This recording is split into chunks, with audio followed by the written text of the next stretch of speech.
like a TV game show. In a tightly choreographed event, Russian President Dmitry Medvedev announced that he would swap jobs with Prime Minister Vladimir Putin after the formality of presidential elections March 4th.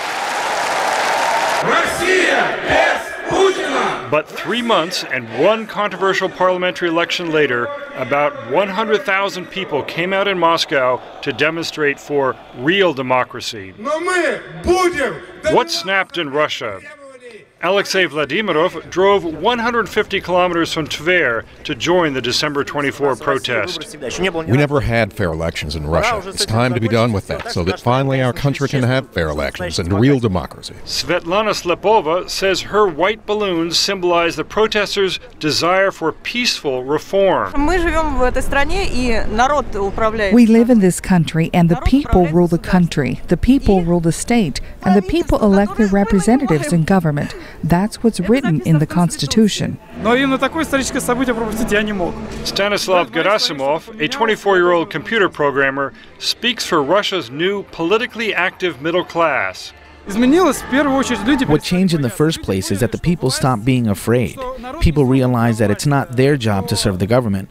Rather, it's the government's job to serve the people. Like many protesters, Gerasimov is insulted by Prime Minister Putin's charges that the demonstrators were paid. We weren't paid by Condoleezza or Hillary Clinton or Obama.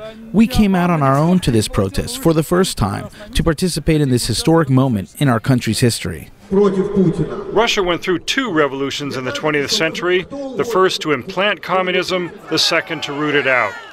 At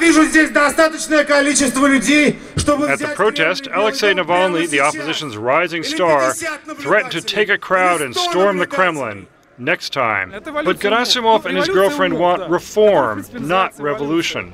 This is not a physical revolution. No one is shooting the parliament building. No one's executing the Tsar's family. No tanks. No impeachment. These are normal demands being made by a united opposition. Now the opposition is pushing to postpone the elections for 2 months and open them up to new parties and new candidates. This protester says her friends organize through the internet.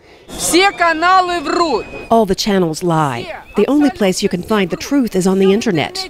We should interact with one another only on the internet.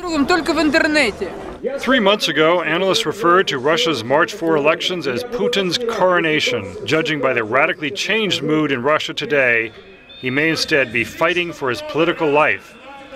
James Brook, VOA News, Moscow.